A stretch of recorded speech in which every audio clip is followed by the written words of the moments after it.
Coaching illness and incapacitation. Now, how much time have you spent stationary since the start of your illness? In my own case, I spent the first 2 months after my release from hospital remaining sedentary. On average, I was in bed for about 18 out of 24 hours a day, spent another 5 hours on the couch watching television, and the remainder of the time was either in the kitchen having a snack, taking medication, or doing my daily 2 minutes of exercising.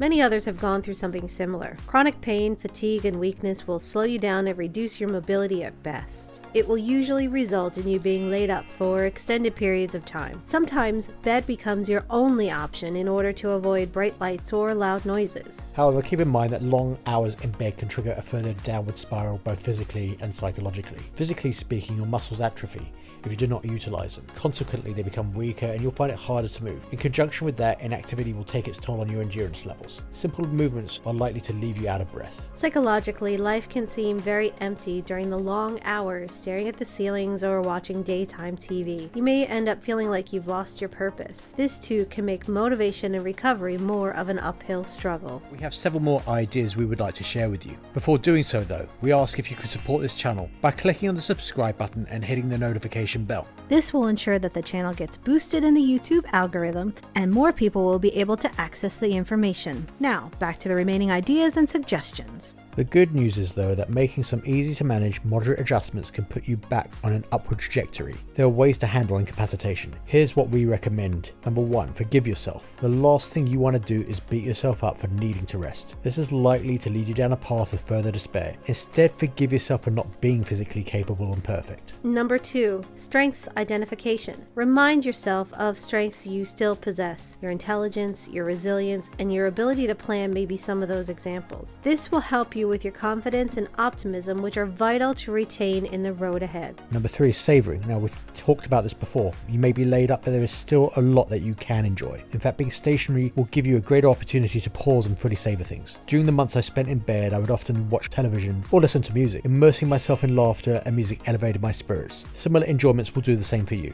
Number 4, use your mind. You may have lost your physical abilities for now, but you still have your mind. Using it is a reminder that the most fundamental part of you is still there. Maybe there are books which you can read, plans which you can make, or problems you can solve. Even if fatigue puts limits on your concentration span, at several minutes a day of using your mind, it will boost your cognitive function. Number 5, find alternative forms of growth. While you may be shrinking in some ways, you could be growing in others. Taking an online course can help you acquire new knowledge or skills. I eventually decided to regard the spare time I had as an opportunity. I went ahead and devoted an hour a day to getting my personal fitness trainer's certification. Think about what ways you would like to grow. Number 6, patient education. Knowledge about your condition will empower you with a greater sense of control. How much spare time could you spend reading up on your condition or talking to others online who are experiencing it? Number 7 is seek support. You don't have to go through this alone. Do you have the energy to reach out to others? Are there people who you can rally for support? What emails can you send or phone calls can you make? And are you close enough to anyone who can be your arms and legs while you're laid up? 8, exercise. So this may seem unrealistic, but it is in fact the most important.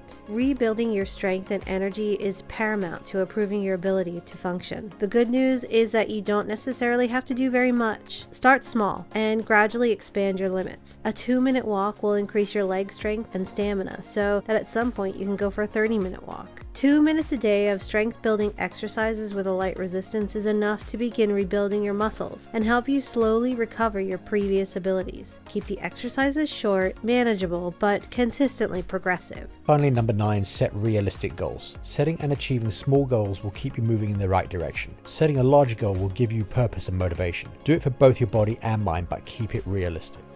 We hope that you enjoyed this video and found it helpful. Did you like the ideas? Do you have any ideas of your own? Is there anything different which you would like to see us cover? If you like what you've heard, we ask you to support this channel by clicking the thumbs up on this video and hitting the subscribe button.